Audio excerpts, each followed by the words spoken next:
Hi, everyone. We're at it again. Another podcast today. My co-host, Amy Killip, to my left. And through the screen, we have Flex Coach Chelsea. Welcome. Thank you. Good to be here. For those of you guys that don't know Chelsea very well or haven't listened to the previous Flex podcast that Chelsea has been on, as well as being an epic Flex success coach, she's also a personal trainer and competitive bikini athlete. And maybe, Chelsea, I thought we could start by you telling the listeners or the eye people on YouTube. The ear people and the eye people. The ear people and the eye people. What's that? Is that from Under the Bar podcast? No, that was with the boys from STC Fit. Oh, they do ear people. He said, for those listening, the ear people. Okay. Maybe you can tell the ear people and the eye people about your competitive history. Sure. So I started competing in ICN. I lived in Australia for a few years, so I started competing in Australia with ICN in 2017. I did a few shows in their season A, and then took the rest of the year off and then competed in season B the next year. And then I came back to America and I competed in the NPC. So I just came off of the most previous season where I competed in July and then in August of 2020. So now I have, I don't know how many months it's been, maybe around 6 months that I've been out of competition mode. So it's been nice kind of transitioning back to a less restrictive lifestyle. And how has life changed for you? You mentioned restriction, but what does that look like in practice? Well, in comp prep, I was, obviously everybody wants to give their best foot forward. So just being as stuck to the plan as I could. I followed a flexible dieting approach up until the last 4 weeks where I kind of wrote my own meal plan and then stuck to it. But it was all of my choices to make sure that I could be as adherent and compliant as possible. And I think just, after the show, there becomes a little bit more flexibility. Calories go up a bit, trying to recover quite quickly. I did more of a recovery diet approach where I didn't extend the deficit much longer. I kind of tried to bring my calories back to maintenance as soon as possible. So I gained a bit of body fat in a controlled manner, and then I've just maintained it since then. So the restriction has lifted in the sense that I'm no longer in a big calorie deficit. I'm more just eating at maintenance or slightly above, kind of just eating to hunger levels, but still making good choices. So still eating whole foods the majority of the time, and then having discretionary calories about 20% of the time. Oh. And more dinners out, more social events, more time for life. It's more of a life season rather than a competitive season. Bet it feels good. It does. I love the terminology, life season. Yeah. I think it frames it up nice though. Off season, there used to be this weird, I think, contextualization of off season meaning blowout season. That's one thing that people have previously associated with an off season. But I like life season because it's saying that there's other things that are important other than the lifting and other than the food, as well as those and other than your body fat. Yeah. But interesting, Chelsea, I had a Q&A that I put up on my IG the other day. And one of the questions I got was, do you have any advice on how to manage the recovery phase? Well, they actually used the word reverse because they're fearful of gaining weight and just letting loose at social events. So I think it'd actually be a nice thing to unpick how you manage that process coming out of that diet so that people can get an idea of maybe how to actually apply some of these thoughts. Can I just jump in quickly before Chelsea does answer No. that and give a quick definition between a reverse diet? Actually, no, you know what? I'm going to give my interpretation of the difference between a reverse diet and a recovery diet because there might be multiple. So how I think of a reverse diet is somebody who's tried to lose weight and they've obviously been in a calorie deficit because there's one way to lose weight. And they no longer need to keep eating in a deficit. They're now at their goal weight. So now they reverse their calories back up as high as they can before fat gain occurs. So that would be a reverse diet. We're reversing calories back up without fat gain. We're trying to now maintain the weight that's lost. Whereas a reverse diet a recovery diet is somebody that's trying to recover from the symptoms of being excessively lean, like getting on stage, and they are trying to put on body fat because some of the symptoms they're experiencing are from being far too lean, which you need to be to do well in competition. And so it's sort of purposeful weight gain to recover from the symptoms. So they would be the differences. Would you guys agree with my understanding of reverse versus recovery? Yep, Yeah. I would. The reverse, I kind of think of it like kind of just prolonging the deficit. And after you've been competing for so long and, restricting your calories, you kind of just want your body to recover, especially as a female where you're trying to get your hormones to a good level, making sure everything's working properly. Yeah. And also just the prize of stepping on stage is over. So it's really, really hard to adhere. So if you're still setting these kind of restrictions of being in a calorie deficit after your show, it's likely that you're going to not adhere as well as you were before, which can cause like feelings of failure. And then it just might cause you to repeat the cycle of eating more food because that's going to make you feel better and then feeling worse about it. And that's kind of where you can get in trouble. Yeah, I think the reverse concept is suitable for somebody who we'd classify as general population has achieved a weight goal that they want to sustain. And then you're trying to find your new maintenance without the accumulation of body fat or weight or not too much.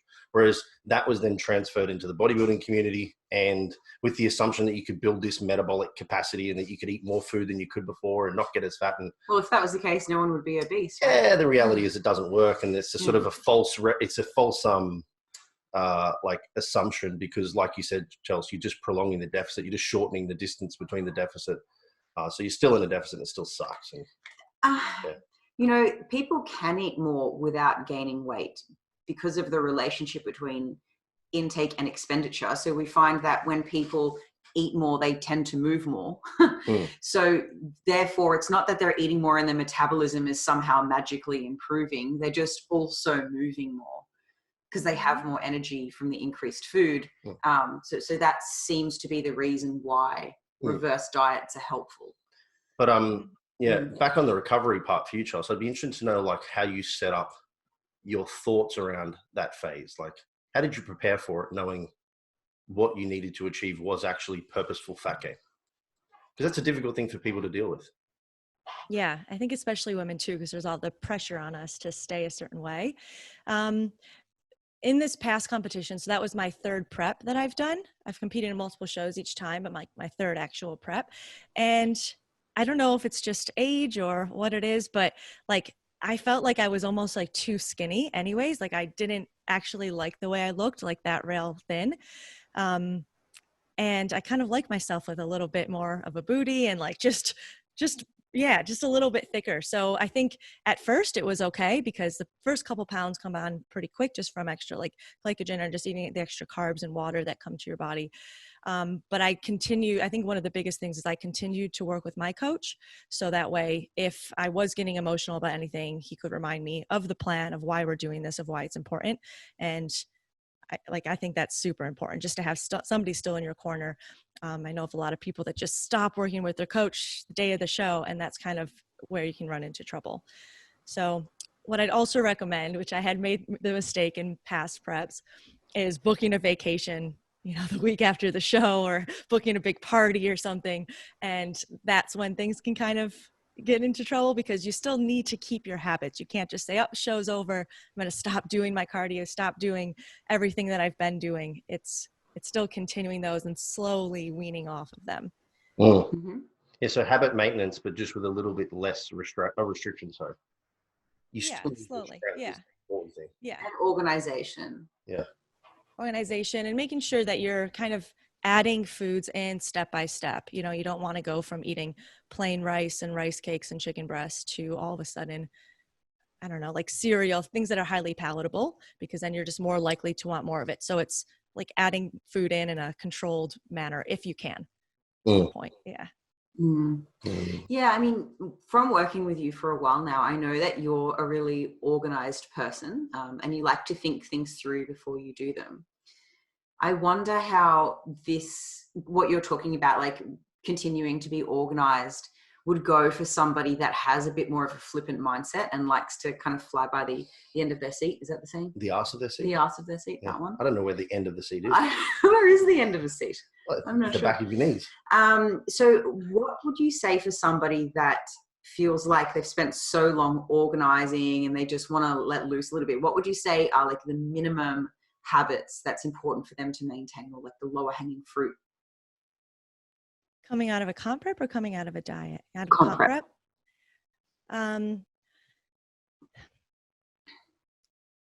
I don't think you can really walk away from being organized. I mean, the organization would have gotten them there in the first place. I can't imagine that you can just say, I expect to maintain my weight to a healthy degree, but not be organized. So, I mean, having more, you can have like more meals out and things like that, but just sticking to kind of the foundation principles of, you know, lean protein and veg and fruit, and then just being more flexible with the choices that you're having, but still maintaining kind of the rigid flexibility of your meal timings and components within each meal. Yeah. Some more variety within, but more strict scheduling still. Yeah. I hear you. Even within lean protein and vegetables, there's so many options. You know, we've got stir fries or salads or wraps, or we should never get bored if we can be creative with that. You can even make a pizza.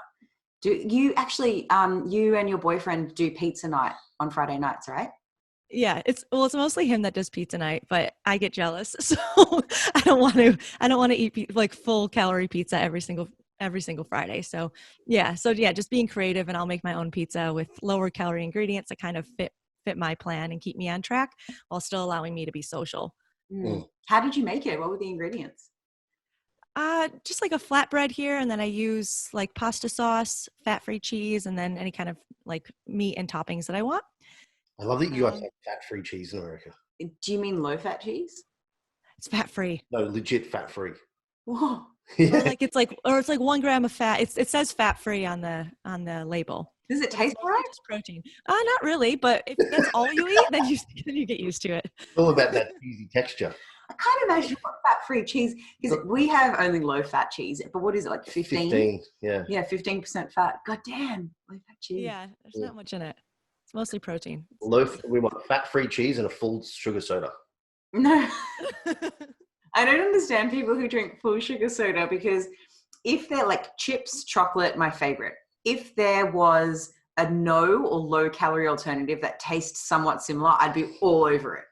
But there's not. But for soft drinks, God, it tastes so similar. Why would you choose the full sugar thing? Because what is it, like 40 grams of carbs? Well, it's like 10% on average, so yeah. And 200, 400 ml can.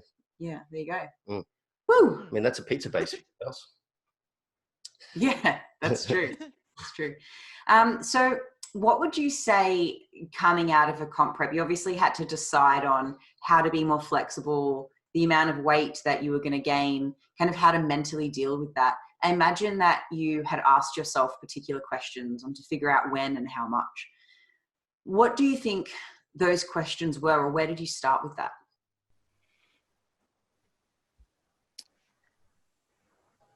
I think I really leaned heavily on my coach personally for this. I think it was really hard for me to figure out, especially, coming out of a show, you're used to seeing yourself lean, even though I was okay with gaining weight. Like immediately the scale, I work in pounds mostly, so it jumped like 4 or 5 pounds in that first week. And that can be a big shock when that took me like a month or more to get off in the first place. So yeah, at first it was just a little bit like bigger fluctuations. So I think we kind of set like a percentage, like, okay, around this percentage of weight gained, we're going to kind of slow it down, try to maintain there for a while, and then decide on the next thing. Whether I was going to compete again this year, or maybe take a break and continue to build and have a longer life season, or whatever it was. So yeah, I've decided to not compete this year for sure, and then we'll see what next year has in store. Okay. Forget the pain and then decide to go again. That's it. You gotta just push that to the side for a moment. Go, that one was heaps of fun. Look how shredded I was. No, it was not. It was easy. And how are you dealing with body image? Because obviously your body image has changed right now since stepping off stage. And how are you going with that? Great, actually. I think it's great. Like I feel I'm heaviest that I've ever been on the scale in my entire life, but looking at pictures, I'm like, it's just nice as a woman to not feel like I need to diet.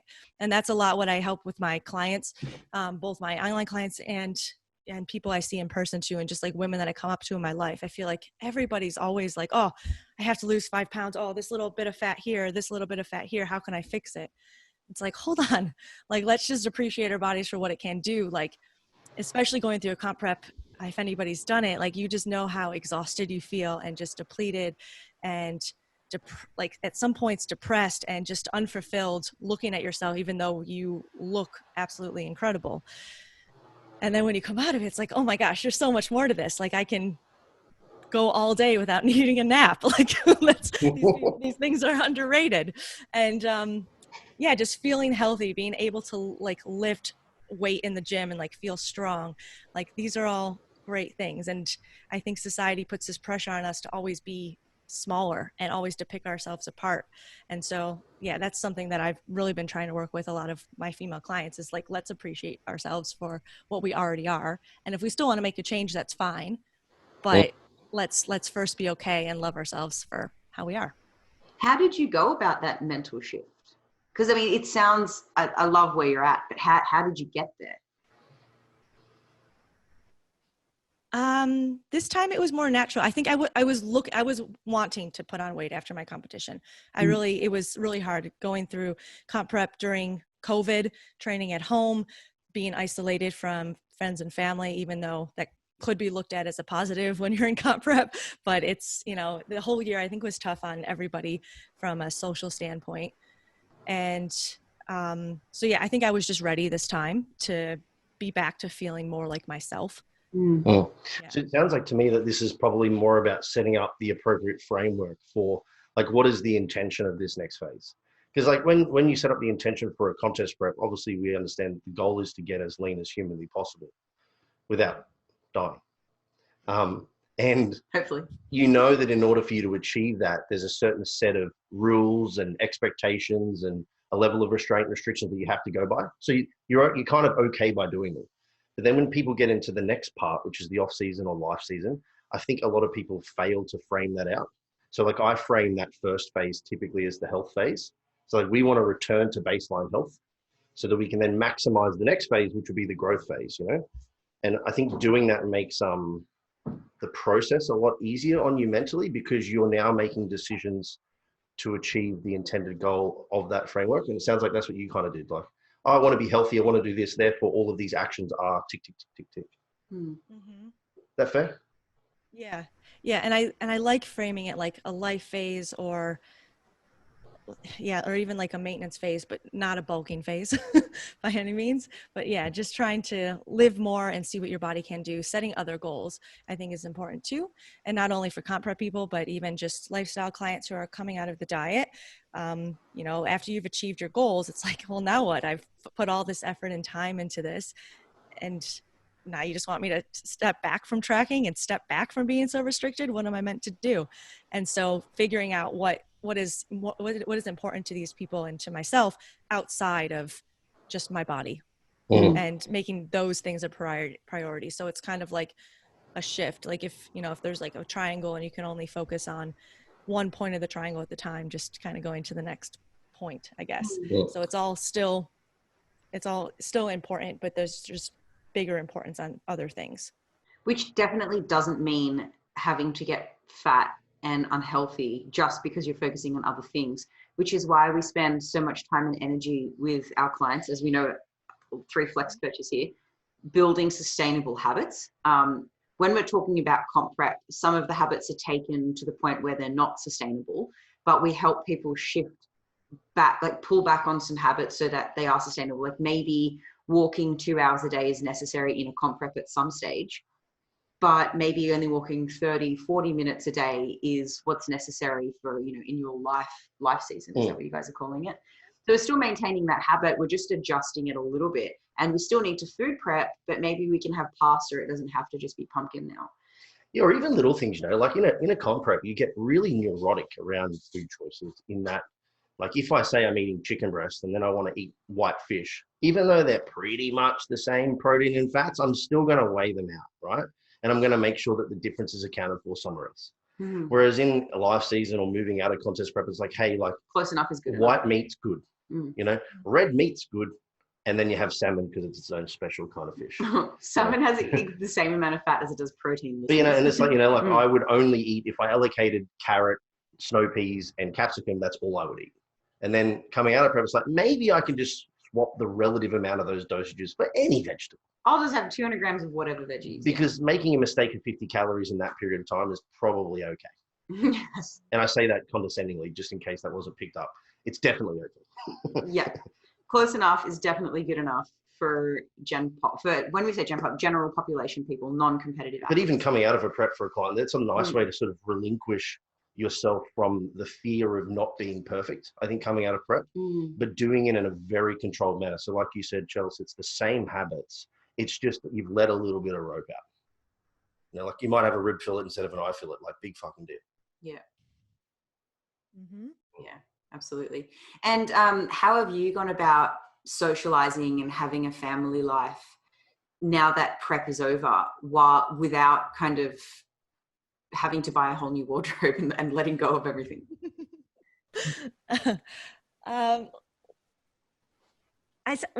Since I still like live a healthy lifestyle, and my body and how I look is still important to me, you know, and so I guess I limit my choices. I only say yes to things that I really, really want to go to.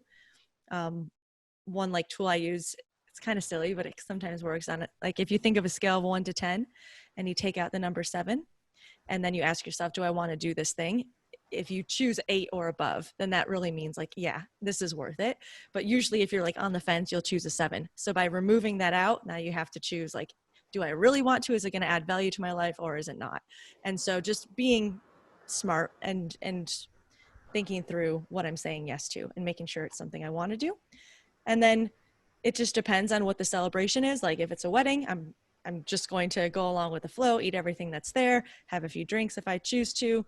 But if it's something like, you know, just a dinner out with another couple, maybe I'll be more restrained in the food that I order. It'll be more plain food, kind of similar to what I eat at home, because I'm going there just for the company, not for anything major. Mm-hmm. So yeah, I guess what you said before, where it all comes down to just planning ahead and thinking through the choices before I make them.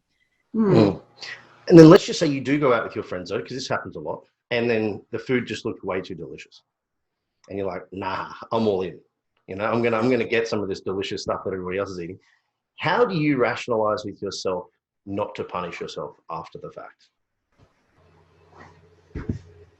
I don't have too much trouble with that, to be honest. I think that sometimes there's just like memories over macros. People say that, and I guess I believe in that, because it's very rare that I've already made the choice and then I go out and then go against what I've already chosen to do, I guess.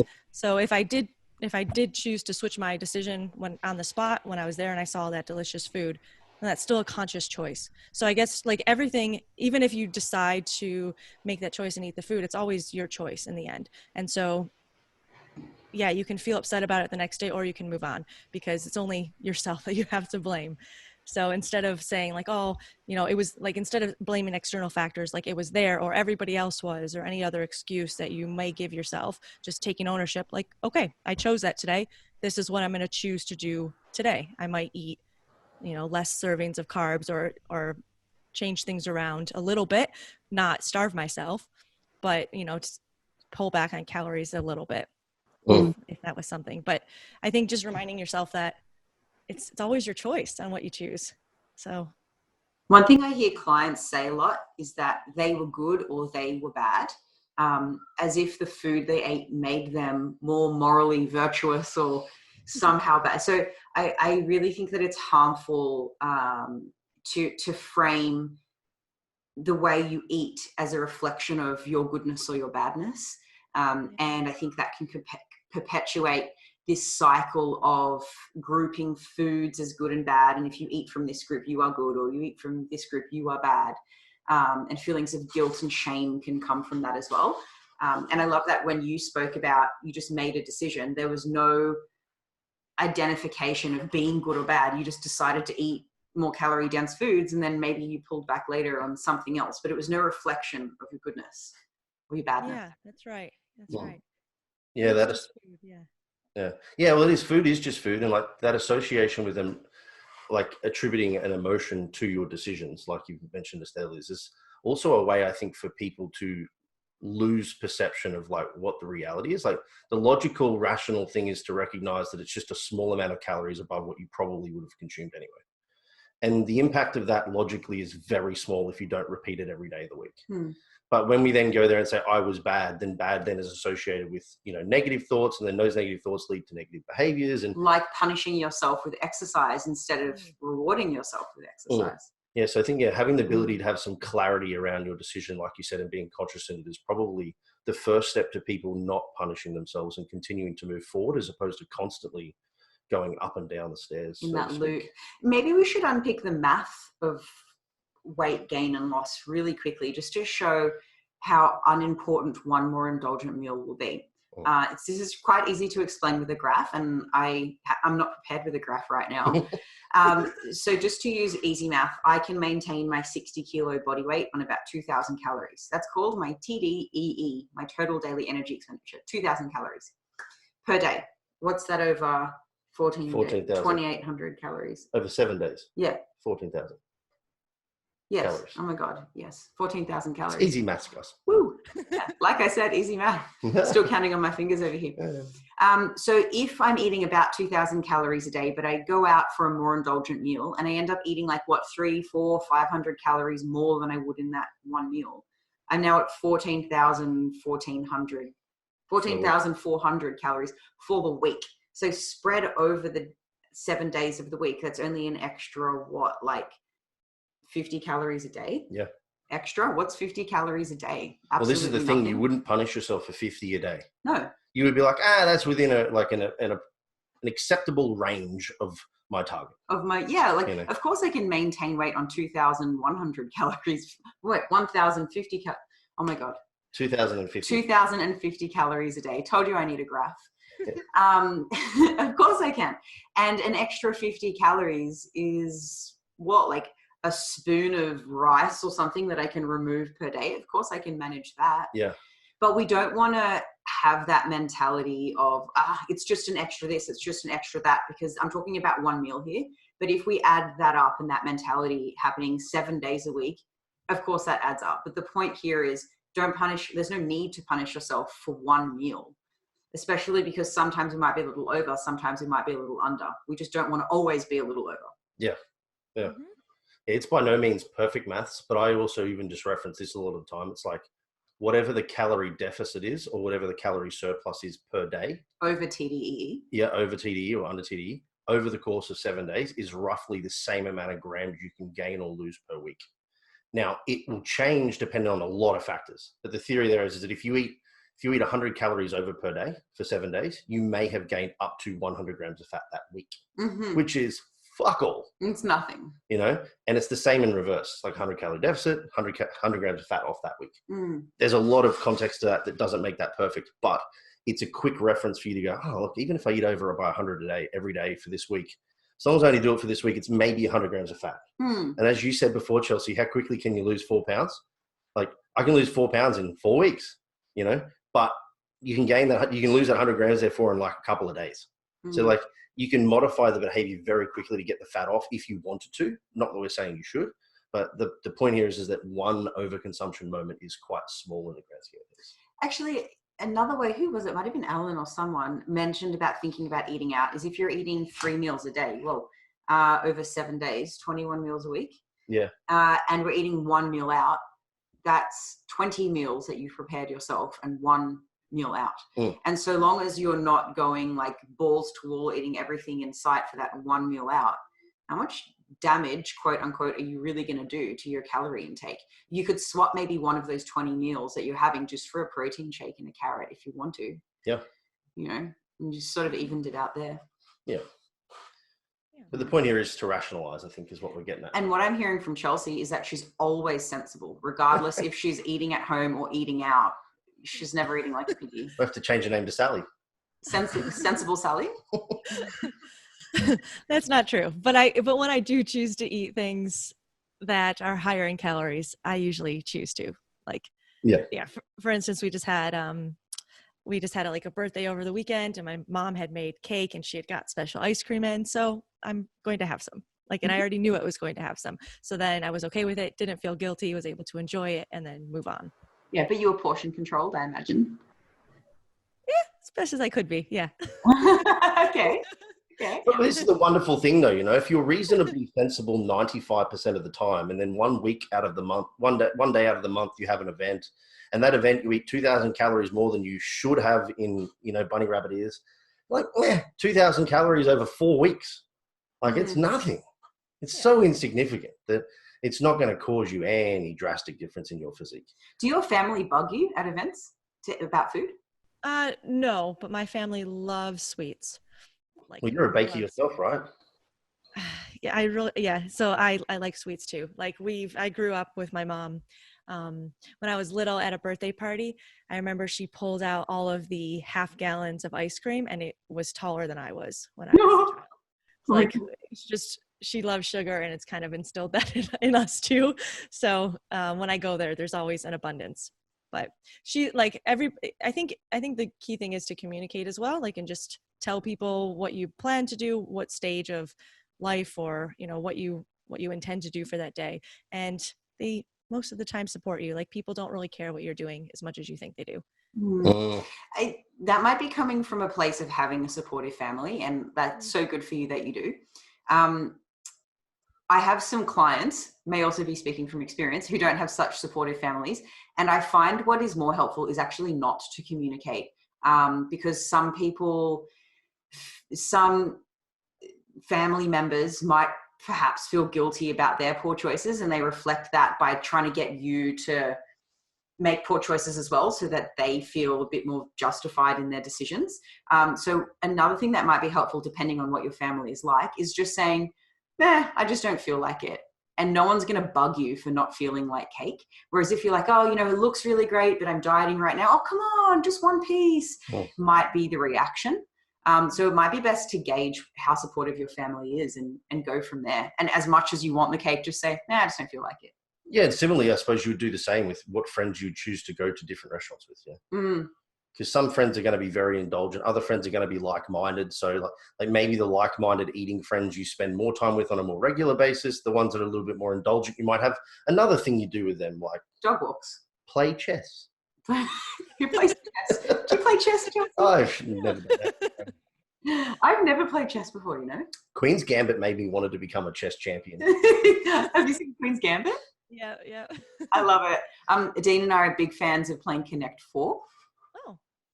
And not really chess. I don't know if I'd say big fans. Well, we've played a lot of games. It might happen once a month. But we've probably played like 100, 200 games in our time. Yeah, I remember winning about 70 or 80 times. Yeah. Okay. So if I lose, I'm like, best out of 3. And I love winning. But if we just, play one game and I win, I'm like, no, I don't feel like playing anymore because I've won. And I know best out of 3 might mean I lose. You won the last Right. 2's it? Yeah. I think I try to, say, hey, let's do best of 5. No. You failed on me. Took the win and ran. Yeah. I love a good old Connect 4. Yeah. So what's some activities that you can do with your friends when you're in comp prep that doesn't involve eating? What did you fall back on? This year, there was no friends around because we were in lockdown pretty much the whole year. You're in Detroit, which is a different atmosphere to Australia. Yeah. Some context to that. Yeah. I love going out for walks. I do all my steps outside, no matter what the weather is. So asking a friend to go on walks with me. There's tons of like little nature parks around, so that was always good. I like going for coffee. I mean, especially if it's like not at a meal time, then they probably won't be ordering anything either. So it just makes it easy just to get a coffee. Having people over. Sometimes if I have friends over here, then I just cook and I just make my own portion, similar to how you would make with a family, where it's just kind of like serve yourself and add your own sauces and things. So that way it doesn't even feel any different because we're eating relatively the same meal. And well, that's plenty. They're great tips. The last one especially, I think, is like really, really, really, really helpful for a lot of people, because that is the fear, like the control over what they can have. Or if they've got a supportive family, maybe even saying like, I'm coming around for dinner, but can I please have a steak? Can you please make me sweet potato and steak? Yeah. Whatever it may be. Yeah. But it's helpful not living in a family, isn't it? Because it's just you and your boyfriend, and at home it's just Dean and I, and obviously our dogs, which don't judge us for the way that we eat, thankfully.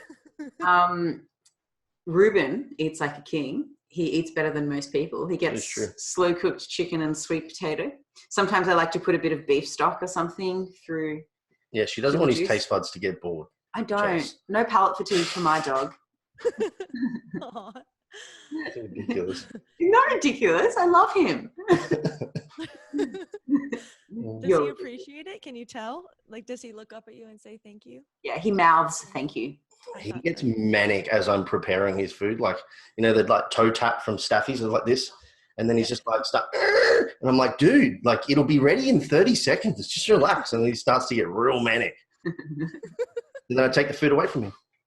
I don't do that. By fire. You do not take the food away from him. I never do that to him. Dean, his dessert as of late is like a rice pudding situation. Well, it's cream of rice. Yeah.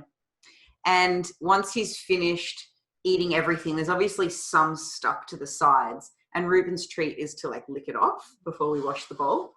But was it last night? Mm-hmm. Ruben was so manic for the dessert and was crying at Dean, which he knows is naughty. Dean's like, well, you're not getting it now. And didn't let him lick the bowl. Oh, wow.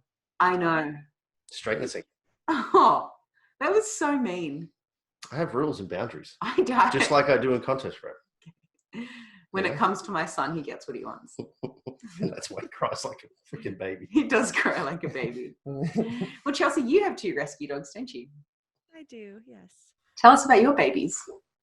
I had to move them out of the room because they were making a fuss. But we have Ricky, who we adopted in October. She's a little whippet mixed with pit bull and dumb as rocks. This girl doesn't, she's just so dumb. She was running into the wall the other day, just doesn't know her name, but she's super cute, loves to snuggle and loves to play.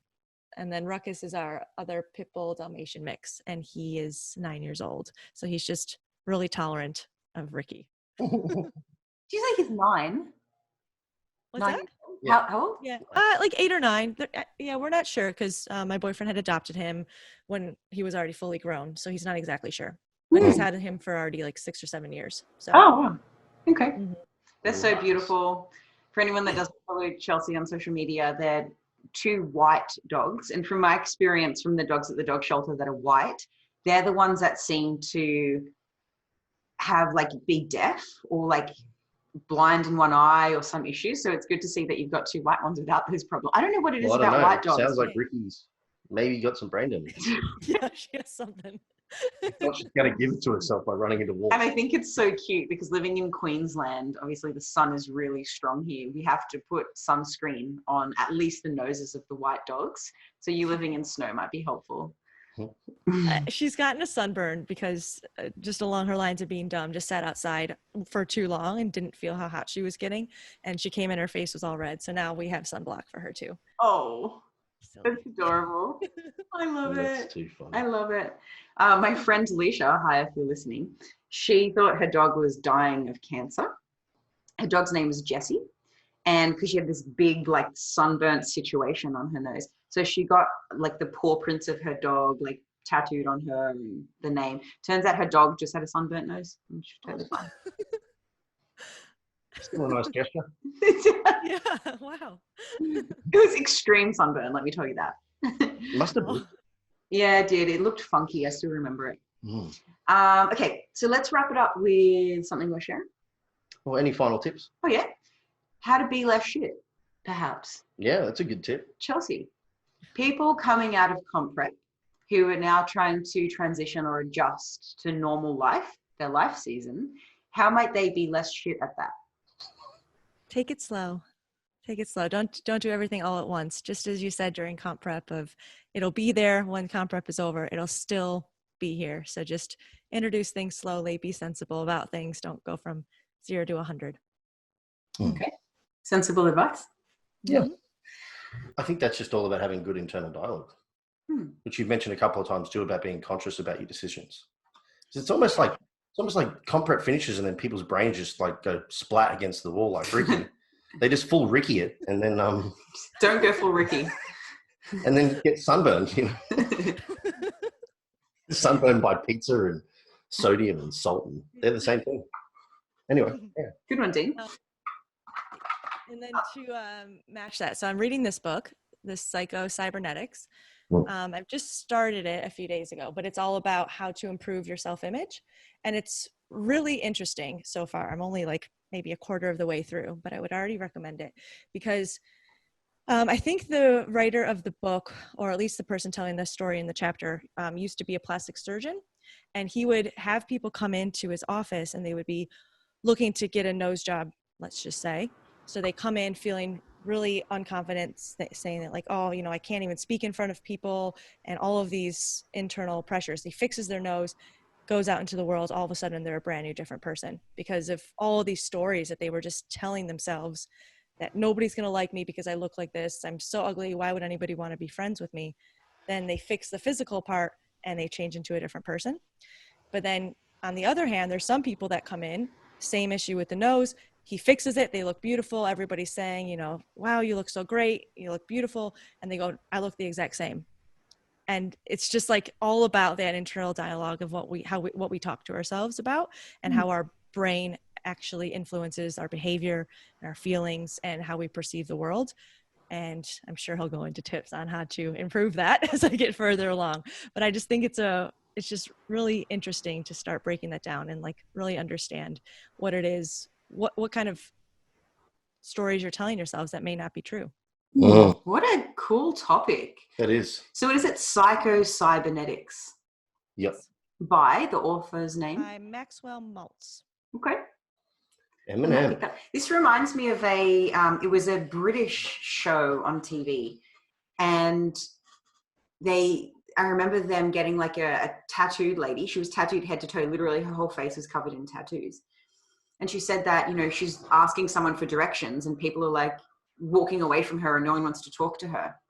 But then they did this experiment where they covered her in foundation and they gave her long sleeves so nobody could see her tattoos. And she went out into the world and asked for directions and talked to strangers, and she had to report back on, they filmed the whole thing, how she felt people responded to her. And she was like, you know what? I think people responded to me so differently, but also I approached them with a more friendly manner because I expected them to receive me differently. So when she was saying that when she was tattooed head to toe, she had this expectation of how people would see her.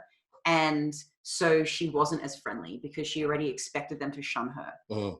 So I think like our attitudes or how we feel about ourselves really show when we speak to people, how we present ourselves, how we dress, our tone of voice.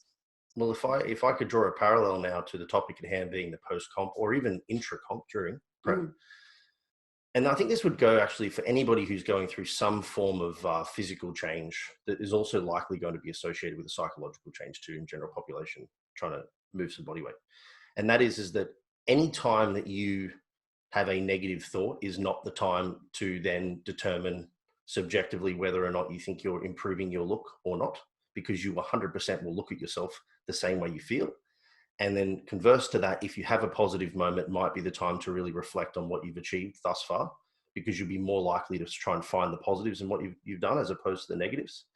And I say this from a very superficial level in that I knew if I looked at myself in the morning for check-in photos, I always felt good because I had no food on me. I'd just been rested. I woke up fresh and I thought I looked great.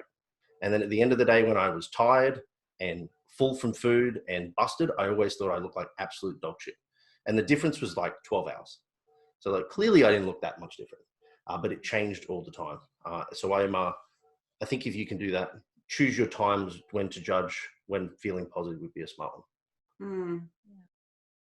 Or even trust, if we're talking about comp prep here or just weight loss in general, trust the process and let how you feel about how you look interfere with what you do far less. I made an infographic about this the other day because this topic is coming up in chapter 12 of Untangling Fat Loss, the new Flex Success ebook. And so I did The what? What? The what? The new ebook? Oh. What did I say? How interesting. No, that. Oh, is it a surprise to you? You haven't heard about the ebook before, Dean? No. You're a bit sick of hearing about it. I just threw the lamest bone your way. This is how good we are at marketing, guys. Sorry. Yeah, the Untangling Fat Loss ebook. Tell me more, Liz. I was a bit slow to pick that one up. So the infographic goes, It's a XY axis. And my perception of how I looked from day to day went Monday, 18% body fat, Tuesday, 22% body fat, Wednesday, 13% body fat. So I woke up sometimes feeling awesome. I think I feel like 13% body fat. I feel so lean. I feel awesome. The next day, 22%. But of course, my body fat hasn't changed that much overnight in a 24-hour period. If I woke up one day, I'm so lean, I can probably afford to put more calories in. Then I woke up the next day feeling fat. I should probably starve myself today. Or do more cardio. Or do more cardio. My results definitely would not have been as good. So I just decided to look at myself less in the mirror. I decided to acknowledge that I'm going to have days where I feel really fat just because maybe I'm a little bit bloated that day, or maybe my period is around the corner, or for whatever reason, I just don't feel great. But it doesn't matter very much how I feel. The photo shoot is 6 weeks away. I'm going to trust the numbers, trust the process. And at least an hour into the photo shoot, felt really good. Why an hour in, may you ask? Was really constipated. And then about an hour in, I was like, excuse me, I need to go to the loo. And it felt real good. There's no such thing as oversharing in this podcast. I mean, there isn't. Well, there might be. I reckon we could find the limit on somebody one day. Yeah. So look out for that infographic. Not about me going to the loo, but the perception versus reality infographic. I'm not down with that terminology, the loo. The loo? What do you want me to call it? The latrine? No, it's like, if you say the loo, I expect you to either be 80 years old, or 2, have a doily that goes over your tissue box because you're also 80 years old. What would you like me to call it? Toilet's fine. Toilet? Yeah. Okay. Yeah. I'm down with toilet. All right. Yeah. Cool. Cool. Would you rather, Chelsea? You're going to pick a card? We've got a little card game here. We're picking would you rather. We can't promise anything here. Okay. All right. Would you rather? Well, how many are we going to do? Just one. No, we'll do 2. All right. Why ask me, Chelsea? If you I wanted you to say 2, so I didn't have to say I wanted to do 2. Anyway, Dean. have to sprint. Would you rather A, have to sprint every time you use your legs, no matter the distance, or have to yell anytime you want to say something? I love this. Sprint. I'd rather sprint. Then yell at people. Mm-hmm. What was that? Good night. Oh, that is. How was your sleep, darling? Yeah. I'd rather use sprint too. But imagine like walking into, I don't know, a funeral or a wedding to find your seat. You'd have to sprint to your seat. Excuse me. Or in a movie theater. I love that. Sprinting would get older. Like, just go get a glass of water, please. Just off you go. That's true. Imagine. I guess I'd probably move less overall, just to try to. I'll just become a sedentary. I would just put on roller skates. Is that the loophole? Yeah, but then you got to try and sprint in a roller skate. You'd be like Phoebe from Friends. You'd love it. All right. I'd just feign a disability and just be in a chair. Would you? Yeah, push me. But would you have to sprint in your wheelchair? Well, no, people would be pushing me. Mm-hmm.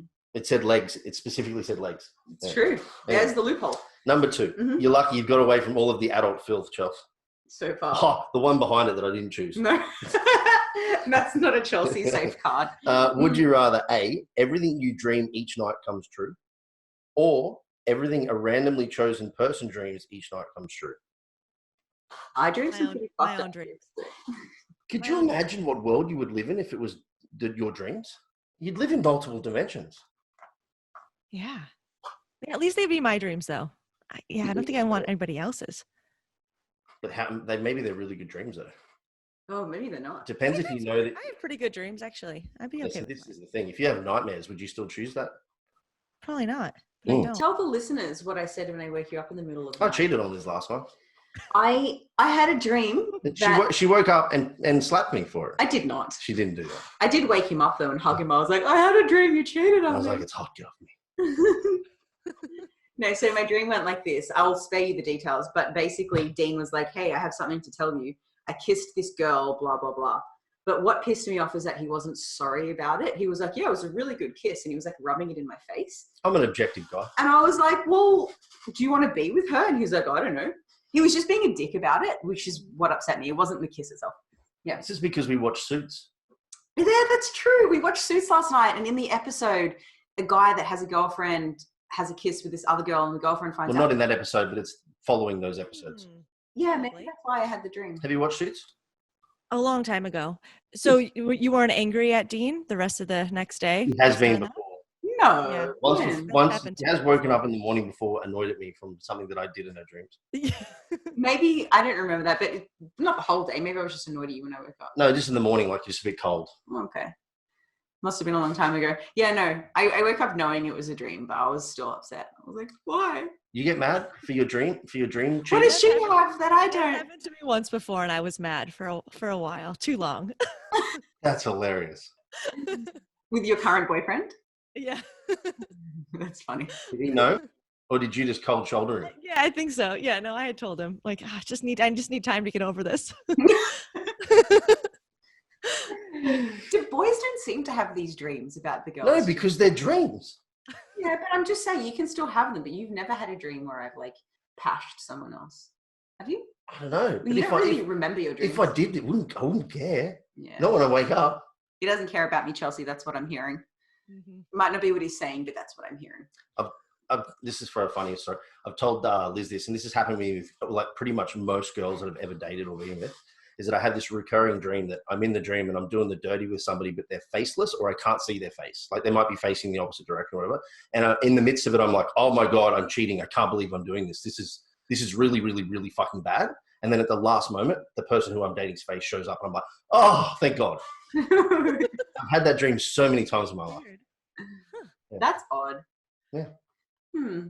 Think I'm cheating, but I'm not. What does that say about you as a person? That I'm a good guy and that I don't want to cheat. But my manliness just no. It's okay. I don't really think dreams have that much meaning. No, I don't think so. Star signs, on the other hand, definitely true. Definitely all true.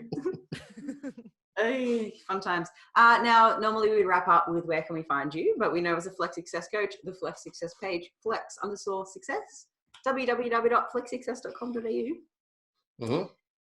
And keep an eye out for the what? The Untangling Fat Loss ebook, actually out for pre-sale right now. By the time this episode goes live, pre-sale would have likely been finished.